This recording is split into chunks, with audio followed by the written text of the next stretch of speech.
Au début des années 70, Alan Vega, avec son acolyte Martin Rave et le groupe Suicide, jette un pont entre le rock et la musique électronique. Vega est le père fondateur de l'électropunk, un concept repris par Prodigy, les Chemical Brothers ou Aden 2X. Ça fait quoi d'être culte, Alan? Tiens, l'autre jour à l'aéroport, le mec contrôle mon billet et me lance « Vous êtes Alan Vega, waouh, j'adore votre musique. Je venais juste de sortir mon nouveau disque. » Donc je lui donne, mais je lui dis c'est complètement différent de ce que je faisais avant. « C'est ça qu'on aime chez toi », il me répond. « C'est que tu fais toujours des trucs différents. » Et je crois que c'est vrai, c'est exactement mon truc.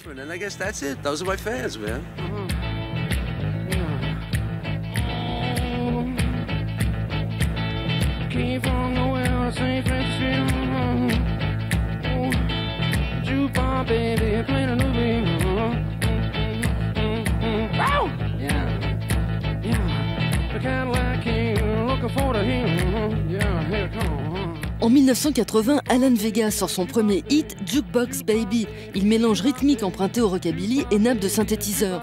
Le New-Yorkais Alan se retrouve en première place des hit-parades européens et décide alors d'entamer une carrière solo.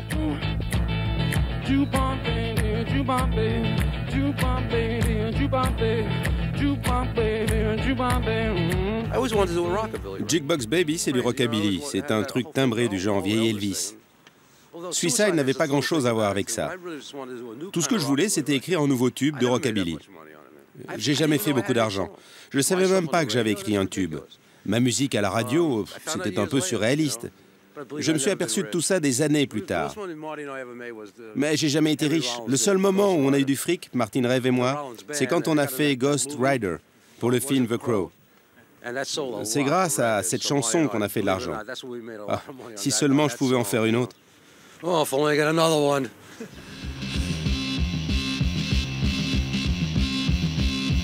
Like the stars in the universe. Ghost Rider, motorcycle hero. Le son de la batterie ou des guitares dans le rock'n'roll et dans la musique des années 50, c'est toujours la même chose. Moi, je me fous de savoir comment travaillaient ces gens. Ça sonne toujours pareil pour moi. Ça reste toujours le même truc. De Gene Vincent à Spiritualized, en passant par Kraftwerk ou la techno. J'entends pas assez de son nouveau. Tout ça m'ennuie, en fait. Je ferais même pas de musique si j'entendais des bons trucs. J'adore entendre quelque chose que j'ai jamais entendu avant. J'ai besoin d'écouter un certain son à un certain moment. Et si ça n'arrive pas, je dois l'inventer moi-même, parce que j'en ai vraiment besoin.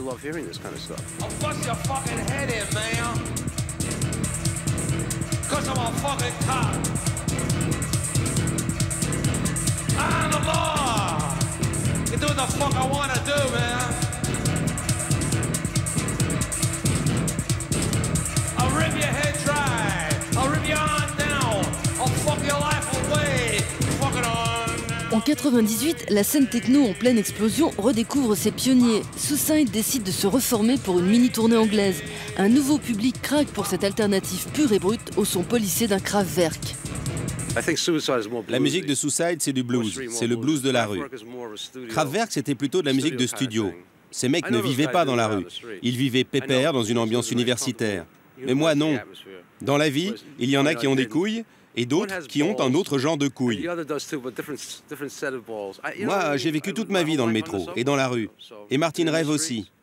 Et c'est ça qu'on a amené dans notre musique. C'est ça qui la rend si particulière. C'est de la musique électronique, mais d'un autre genre. Celle qu'on entend dans mon album, 2007, c'est un nouveau genre de musique électronique.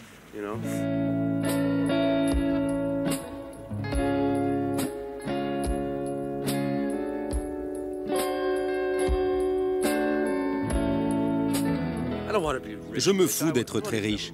L'argent n'a aucune importance pour moi. Tout ce que je veux, c'est avoir suffisamment d'argent pour continuer à faire des albums et m'en servir pour mon art. J'ai pas envie de bagnole, j'ai pas envie de fringues, je suis pas intéressé par ce genre de trucs. Je vis normalement, comme la plupart des gens.